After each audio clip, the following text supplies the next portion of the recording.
Muy bien, tercer video, análisis de la demanda. ¿Cuáles son las dos definiciones que tenemos para este tema?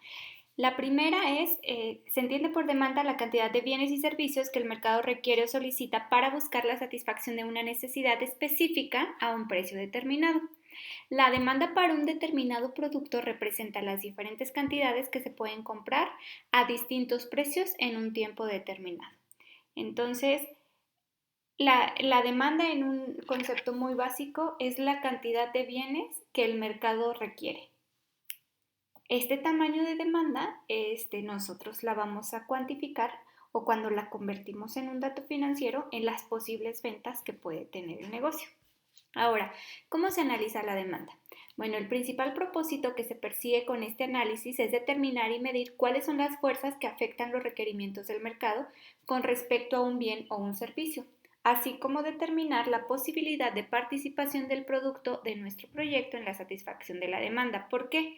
Porque cuando nosotros encontramos o detectamos una necesidad, no quiere decir que no exista nadie que la satisfaga, sino que puede haber personas las cuales usan otros productos similares, lo que decíamos productos sustitutos, para satisfacer esa demanda, pero todavía no han encontrado su producto o el requerimiento o el servicio especial o determinado que ellos buscan, sino que se conforman con lo que hay.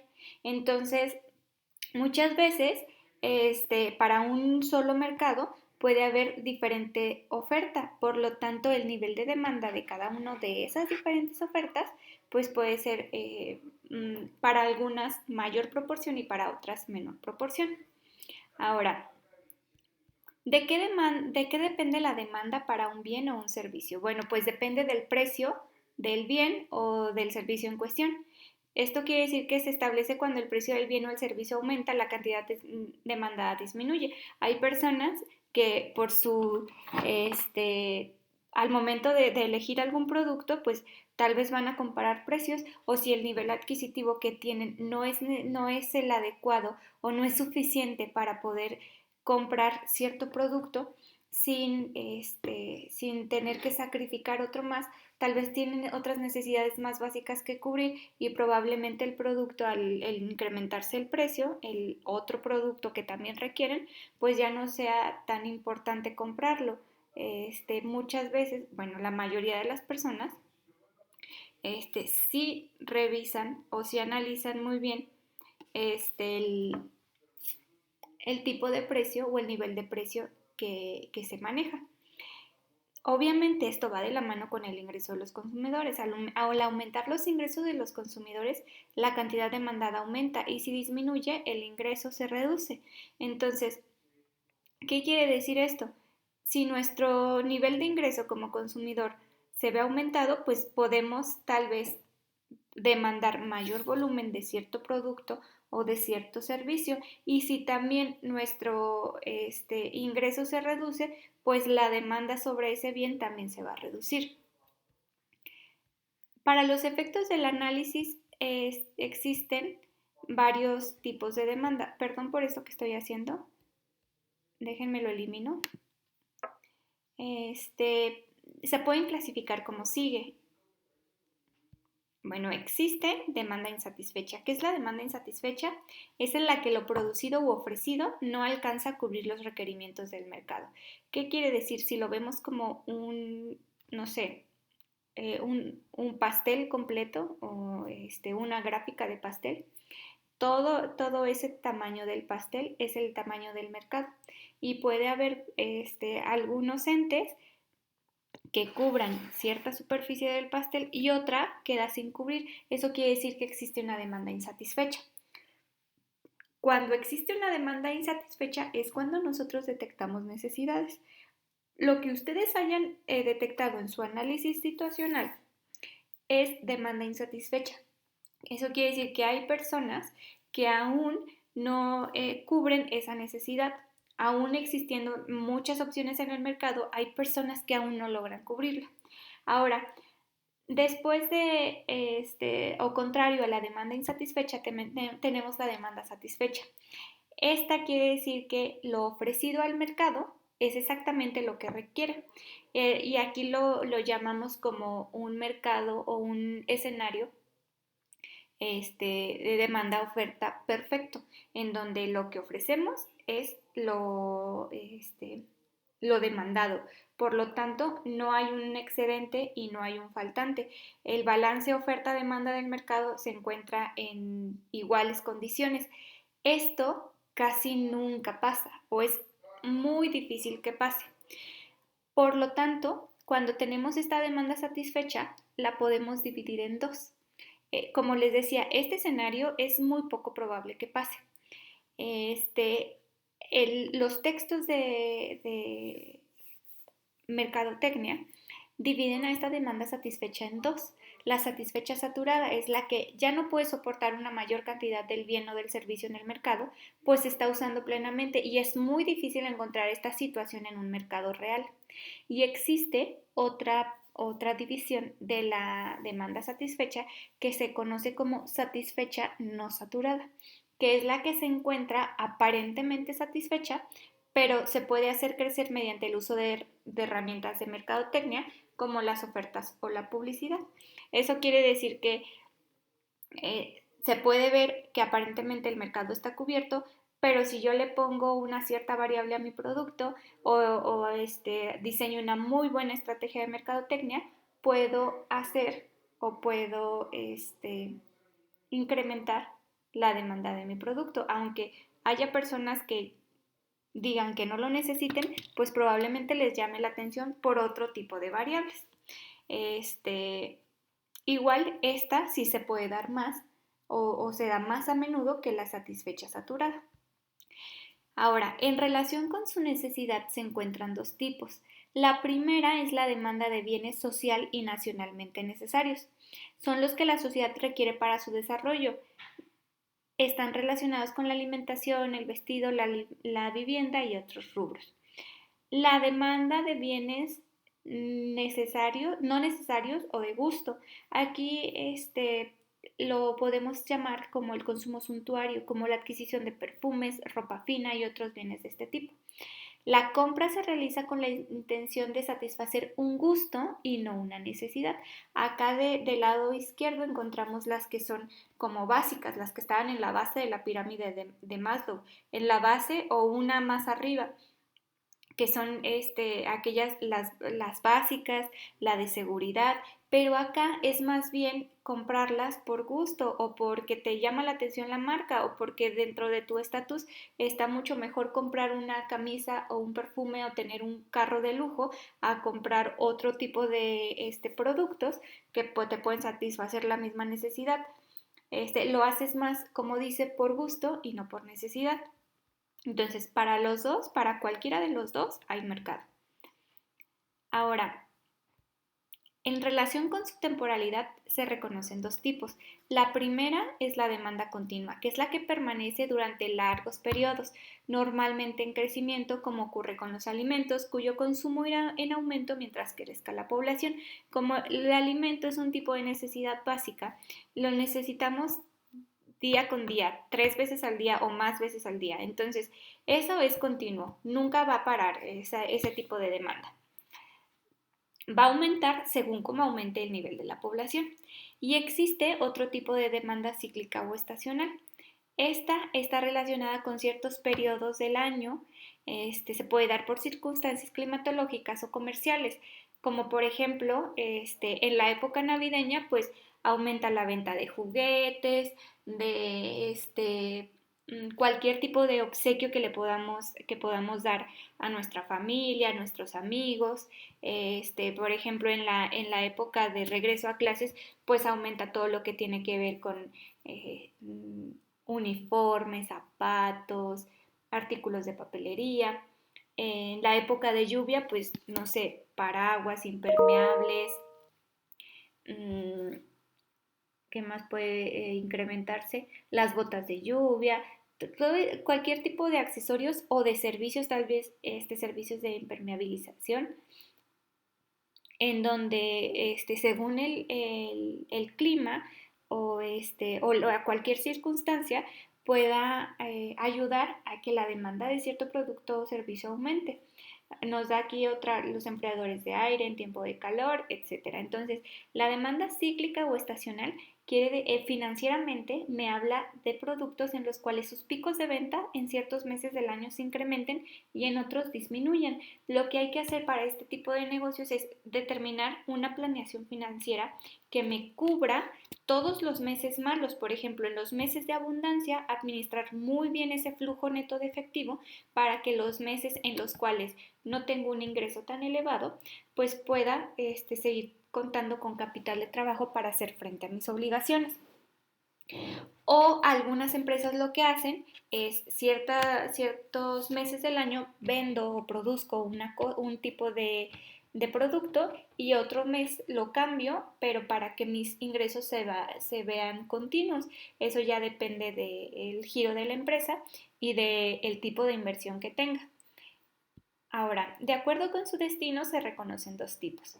La demanda de bienes finales, que son adquiridos directamente por el consumidor para su uso o aprovechamiento, es algo que ya compraste hecho, por ejemplo, una chamarra, un pantalón, unos zapatos. Es una demanda de bienes finales. ¿Por qué? Porque ya no le tengo que poner o tengo que hacer nada, solamente ponérmelo o usarlo. Y hay otro tipo de demanda que se llama de bienes intermedios o industriales, que son los que requieren algún procesamiento para ser bienes de consumo final. Por ejemplo, vamos a poner el ejemplo aquí otra vez de la chamarra. Ese es un bien, demanda de bienes finales o de consumo final. Y los intermedios o los industriales puede ser la tela. ¿Por qué? Porque las fábricas, las que se dedican a la producción de prendas de vestir, lo que hacen es la compra de la mezclilla o la compra de la tela, del hilo, de los botones, porque necesitan un procesamiento adicional para convertirse en un consumo final. Entonces, por eso son los intermedios o los finales. Ahora, ¿cómo puedo estimar la demanda? Bueno, en el pronóstico de la demanda es esencialmente una extensión del análisis de la demanda presente. O sea, necesito saber cuál es el tamaño de la demanda presente para proyectar o para pronosticar algo a futuro, para poder desarrollar un proyecto. Por esta razón, los parámetros que indican el tamaño del mercado, su velocidad y su grado de crecimiento, entre otros, deben ser sometidos a un proceso de refinamiento antes de ser utilizados para efectuar proyecciones. ¿Qué es lo que me dice o qué es lo que qué información me quiero quedar de este slide? Bueno, para poder proyectar hacia los siguientes años, que es lo que hace un proyecto de inversión, proyectar, por eso se llama proyecto, debo de conocer los datos actuales, el tamaño de mi demanda y debo de conocer también los parámetros que me pueden dar información para saber cuánto puede crecer esa demanda, porque acuérdense que eso se convierte en ventas. Por lo tanto, uno de los puntos que van a tener que investigar va a ser este tamaño de la demanda. Muy bien, ¿cuáles son los métodos que se utilizan para pronosticar la demanda? El más común, y me imagino que ustedes probablemente ya lo usaron, son las encuestas de extensión de compras. ¿Qué hacen estas? Bueno, se procura conocer qué piensan los compradores potenciales de un producto respecto a su conducta futura. Estas encuestas pueden tomar diferentes formas, pero generalmente se procura obtener una información en términos de probabilidades de la reacción del consumidor frente a ciertas variables, precios, créditos, calidad del bien, etc. Entonces, aquí el objetivo de la encuesta siempre va a ser conocer la aceptación del producto, cuánto precio están dispuestos a pagar por él. En el caso de que exista ya algo parecido en el mercado, que serían tus competidores, cuál es la marca que más compran o cuál es el producto con el que lo sustituyen, la frecuencia de compra, porque así también te sirve para saber si son clientes, si van a ser clientes de una sola vez o si van a ser clientes continuos, entre otras variables. Se recomienda siempre que en una encuesta se trabaje con preguntas de opción múltiple porque es más fácil que tú las puedas cuantificar y graficar, que no dejes pie a alguna pregunta abierta ya que te pueden dar infinidad de respuestas. La segunda es la opinión de expertos. Con la consulta de la opinión de expertos que están muy bien informados y que conocen del tema, puede ser útil un estudio especial y para que tú puedas eliminar otro tipo de estudios que pueden ser más difíciles o a un mayor costo. Entonces, la opinión de expertos, los que conocen mucho de cierto tema, te puede ayudar o te puede dar información también muy valiosa. La tercera son las pruebas de mercado. En algunos casos, cuando se trata de comercializar un nuevo producto o una variante en particular de un producto existente, se suele recurrir a pruebas de mercado. Estas consisten en la introducción del producto y promover su venta en una área limitada o dirigida a un grupo específico de compradores. Aquí por lo regular se dan algunas pruebas o algunas muestras, algún segmento de clientes para saber qué tanto les gusta del producto, si les gusta el empaque, si al momento de usarlo se sintieron bien, si les produjo alguna reacción. Entonces, son pruebas pequeñas que se hacen en un determinado grupo con ciertas características de clientes para saber la funcionalidad o el éxito de ese prototipo. Ahora, mmm, nos vamos a pasar al concepto de análisis de oferta. ¿Cuál es esta definición? ¿Qué entendemos por oferta? Bueno, es el número de unidades de un determinado bien o servicio que los vendedores están dispuestos a vender a determinados precios. Es la cantidad de bienes y servicios que un cierto número de oferentes, que son los productores, están dispuestos a poner a disposición del mercado a un precio determinado. Entonces, esto es cuánto yo como empresa puedo ofrecer. Acuérdense que una cosa es cuánto me demande, pero probablemente yo en un principio no pueda cubrir toda la demanda porque lo que ofrezco es una cantidad menor. Entonces, es muy importante conocer cuál es la capacidad de nuestra empresa. ¿Cómo sé cuánto puedo ofrecer? Pues con la capacidad instalada de la empresa, con el número de maquinarias que pretendo comprar, con el número de empleados que pretendo contratar. Entonces, eso me va a dar un tamaño de proyecto, por lo tanto, me va a dar una capacidad una capacidad instalada que son los servicios o los productos que puedo llegar a producir y por lo tanto un número de mercado al que puedo cubrir. ¿Cuáles son los principales tipos de oferta? Bueno, en relación al número de oferentes se conocen tres tipos.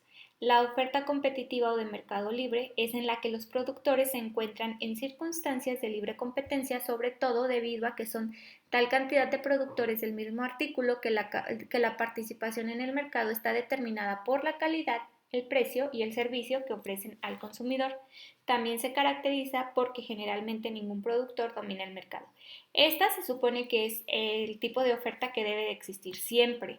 ¿Por qué? Porque aquí los consumidores tenemos la facilidad de poder elegir entre varios oferentes y poder elegir cuál es el producto con mejor calidad, con el mejor precio y el que me dé mejor servicio. Por lo tanto, eso hace que los diferentes oferentes entren en competencia, pero para ver quién es el que ofrece el mejor producto. Y obviamente eso beneficia al cliente porque entre más competencia exista, pues cada productor se va a esmerar por darte un producto de muchísima mejor calidad. El segundo es la oferta oligopólica. ¿Cuál es la característica de este mercado? Bueno, en esta situación hay solamente unos cuantos productores. El ejemplo clásico es el mercado de automóviles nuevos. Ellos determinan la oferta, los precios y normalmente tiene acaparado una gran cantidad de materia prima para su industria. Tratar de penetrar en este tipo de mercado no es solo riesgoso, sino en ocasiones hasta imposible. Es muy parecido a un monopolio, solamente que en el monopolio hay un productor que domina toda la oferta de ese producto, es un solo productor. En el oligopolio es un grupo de productores. En México podemos tener un ejemplo, un poquito más apegado a la realidad, que el de los tomateros en el norte del país. Lo que hacen los tomateros es comprar, hay grupos que tienen más poder adquisitivo, por lo tanto a los productores les hacen la compra de toda su cosecha de tomates y por lo tanto acaparan el producto y ellos mismos dominan el precio. Entonces muchas veces si tú eres un comerciante o un productor muy pequeño, va a ser muy difícil que puedas llegar a competir con ellos. Este, Aquí la característica principal es que es un grupo de productores que se pone de acuerdo entre el precio, la distribución, el ver quién puede entrar a ese grupo o quién tiene que salir, a quién le van a comprar, a qué precio le van a comprar, a quién le van a vender y a qué precio le van a vender. Por lo tanto, pues aquí el precio o las condiciones del mercado o las condiciones de esa compra-venta no las determina el mercado por sí mismo, sino las determina este grupo. Entonces, este sí es más posible que se dé y en México sí pasa con ciertos grupos. El tercero es la oferta monopólica. Este tipo de mercado o de productores están prohibidos en la mayoría del mundo. ¿Por qué? Porque aquí existe solo un productor del bien o servicio y por tal motivo domina totalmente el mercado imponiendo calidad, precio y cantidad. ¿Por qué? Porque es malo para el mercado. Porque si su producto es malo, si es de baja calidad, si el precio es muy elevado, pues así lo tengo que adquirir porque lo necesito y me tengo que adecuar a todo lo que él imponga, porque como es la única persona o la única empresa con la cual puedo adquirir el producto, por lo tanto me tengo que aguantar, por llamarlo así, todas las condiciones en las que me ofrezca el producto o servicio. Si es de mala calidad, pues ni modo, porque es lo único que hay. Por eso aquí es muy importante que todos los mercados estén en una oferta competitiva o de mercado libre, porque de esa manera el cliente siempre va a preferir o siempre va a tener diversas opciones en las cuales elegir. Y eso es lo que un cliente merece por hacer la compra o por invertir su efectivo o su capital en algo. Un monopolista no es necesariamente productor único. Si el productor domina o posee más del 95% del mercado, siempre impondrá precio y calidad. Entonces, en algún tiempo la empresa de Telcel en algún tiempo fue prácticamente un monopolio, aunque dijeran que no lo era, pues era muy poco probable que una empresa extranjera pudiera entrar porque toda la infraestructura era de un solo dueño. Por lo tanto, pues los que éramos usuarios de servicios de telefonía móvil, pues nos teníamos que aguantar a que tal vez no hubiera señal, a que fuera demasiado cara y otro tipo de características que se imponían porque un productor dominara más del 95 o el 100% de este mercado.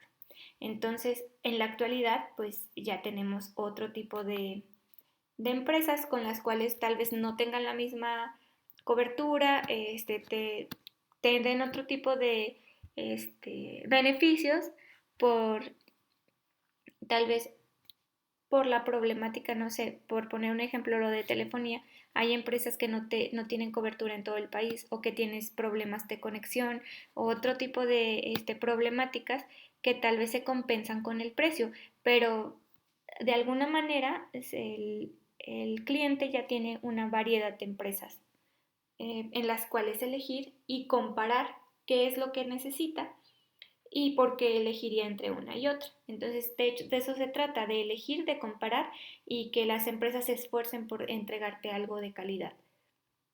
Ahora, tenemos aquí una frase que tiene que ver o que se vincula con la parte de la oferta. Piensa en la competencia no desde el punto de vista de su producto, sino de la necesidad o el deseo de satisfacer al consumidor.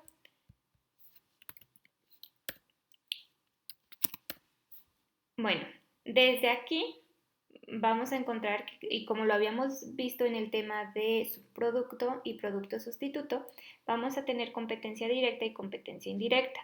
Siempre cualquier marca, cualquier empresa lo que busca es satisfacer una necesidad y por ende pues que esa problemática que se resuelve se transforme en ingresos para ellos. ¿Cuál es la competencia directa? Es la que ofrece un producto básicamente igual al tuyo, aunque obvia y deliberadamente haya diferencia entre ellos en apariencia, marca y precio. ¿Cuál es el ejemplo? Las botellas, este, aguas embotelladas. ¿Qué tienen de diferente? Bueno, de diferente tienen la presentación, la marca, el color de la etiqueta, el precio. Es el mismo producto, pero tiene unas características físicas, por llamarlos así, diferentes. Ahora, la competencia indirecta. Los competidores indirectos son los productores que, sin ser iguales ni parecidos a tus futuros productos, representan para el consumidor una opción o alternativa para considerar o comprar. Era lo que decíamos, satisfacen la misma necesidad, no son iguales a ti, no son nada parecidos, pero son una alternativa para el cliente que en algún momento pueda comprar para satisfacer la misma necesidad. Por ejemplo, si poníamos el ejemplo del agua embotellada, mi competencia indirecta es el refresco, el jugo, mm,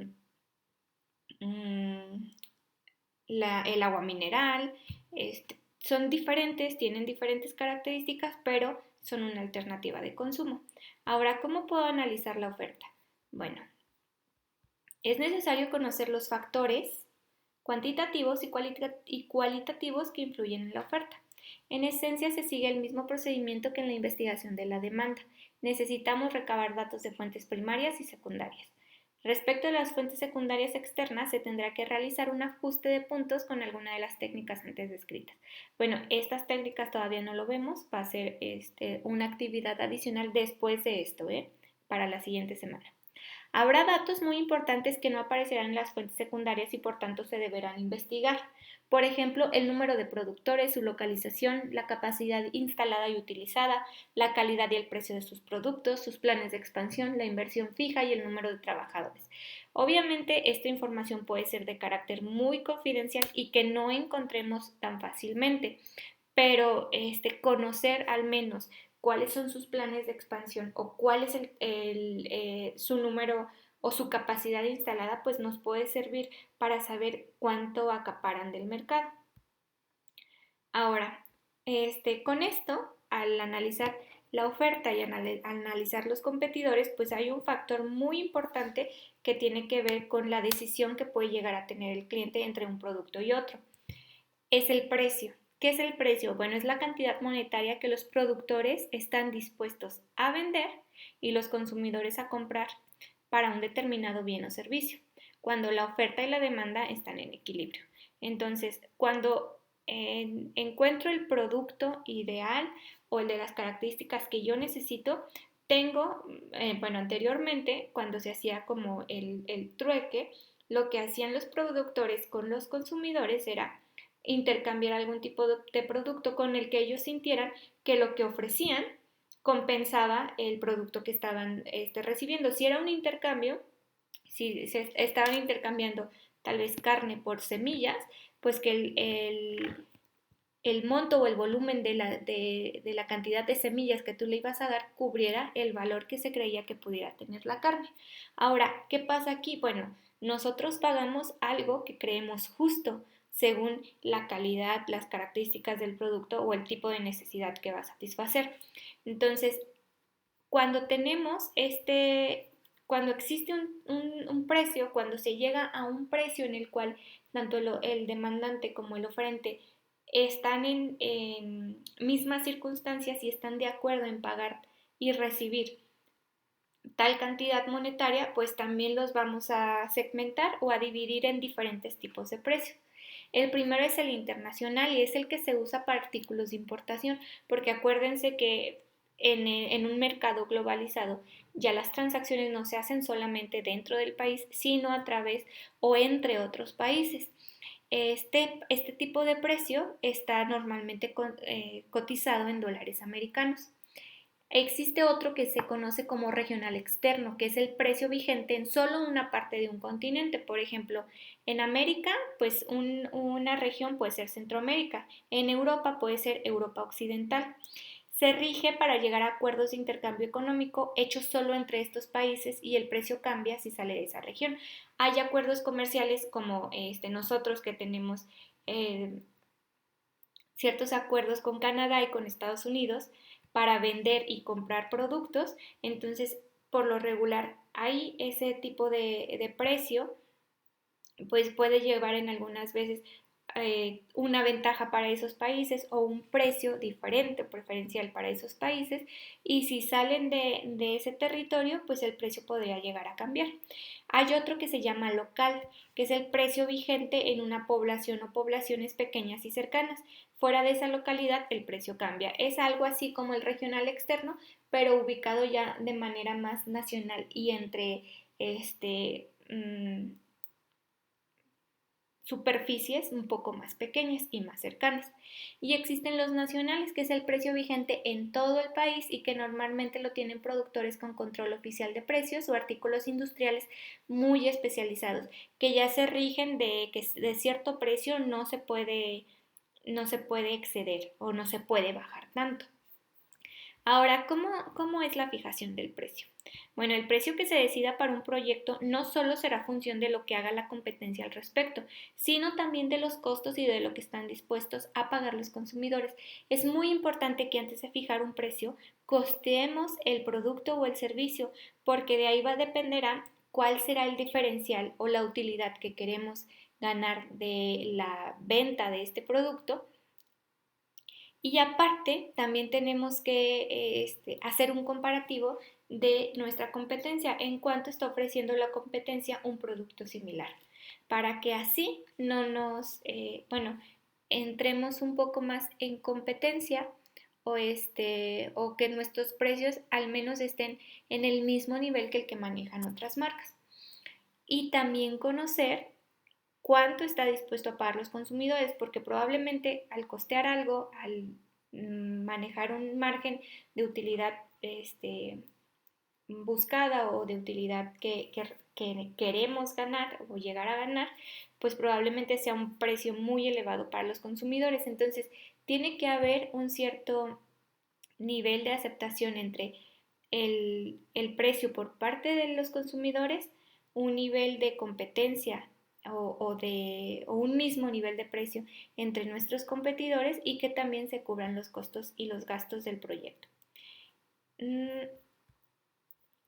Hay algunas personas o algunas empresas que para penetrar en el mercado lo hacen con precios bajos en un principio para atraer más clientes.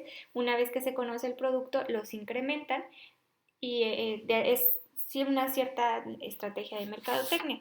Por lo regular así se hace, o se pone por precio de introducción o promoción de introducción, y el precio puede llegar a tener algún descuento, pero eso ya depende de cada empresa. Otro punto importante es lograr márgenes de ganancia pequeños por unidad de producto, pero altos por volumen. ¿Qué quiere decir esto?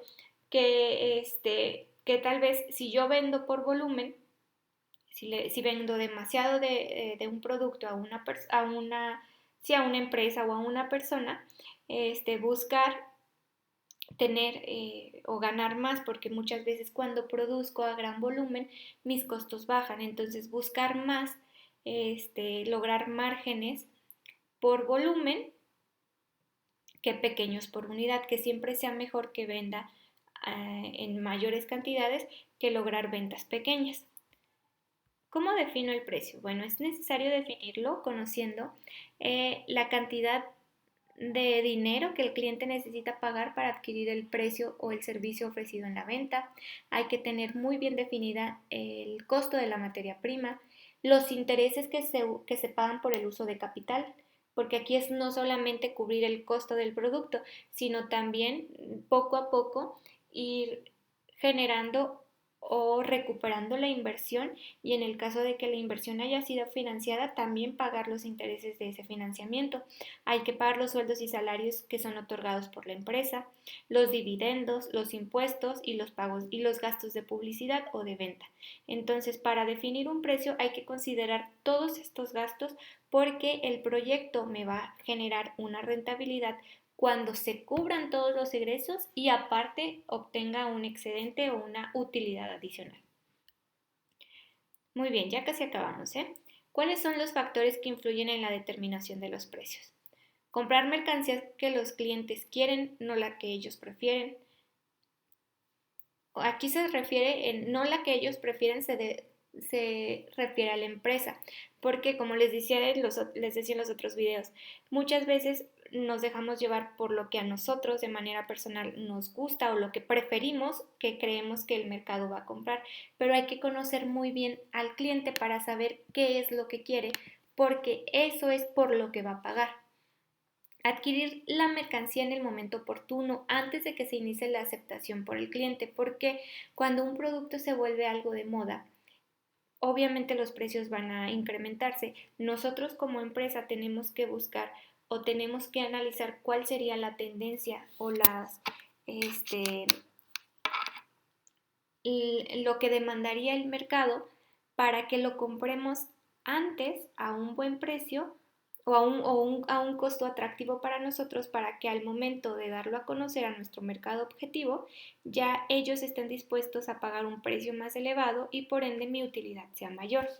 Vigilar los inventarios para no quedar sin existencias de artículos de rápida venta mientras la demanda por los mismos todavía exista. Si se nos acaba y no compramos el número adecuado de inventario, ya sea de productos terminados o de materia prima para producirlos, pues en lo que pido, en lo que me llega, probablemente el cliente va a buscar otro lugar en el cual adquirir su producto o su servicio, y cuando el material o el producto me llegue a mí, pues probablemente ya nadie lo va a demandar y puede llegar a ser una pérdida o materia o producto que se quede sin poder ser vendido o que lo tenga que vender a un precio más bajo y me puede resultar en alguna pérdida.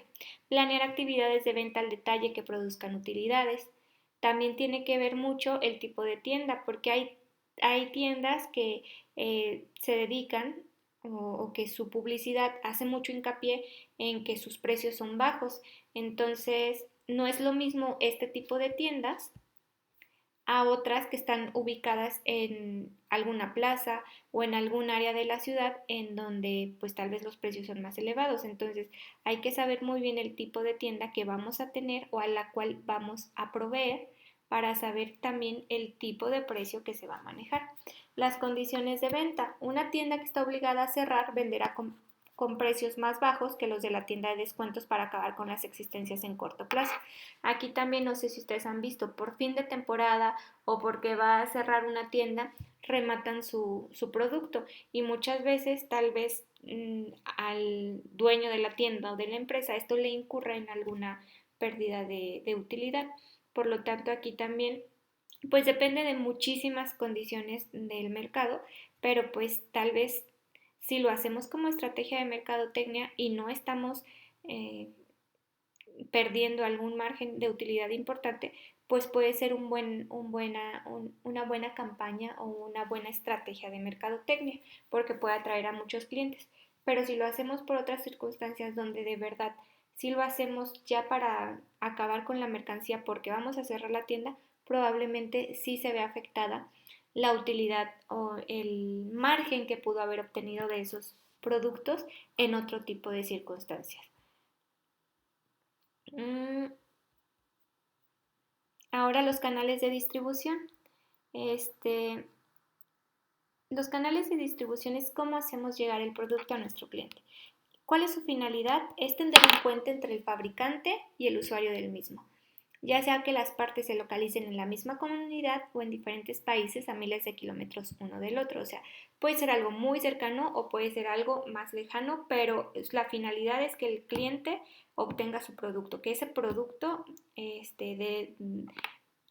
desde la empresa o la fábrica donde se elaboró llegue al cliente final. ¿Cuáles son las funciones del canal de distribución?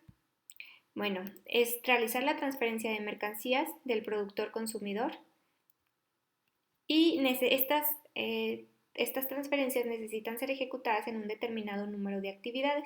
Estas comprenden particularmente la transferencia de derecho, o sea, de compra y venta, y el movimiento físico de las mercancías, transporte o de transporte acompañado por el almacenaje necesario, la búsqueda de mercados o fuentes de aprovisionamiento por el lado de las ventas, la promoción de estas y por otro lado ciertos aspectos de la compra y pago de mercancías, financiamiento en el caso de que lo haya. ¿Cómo se clasifican estos canales?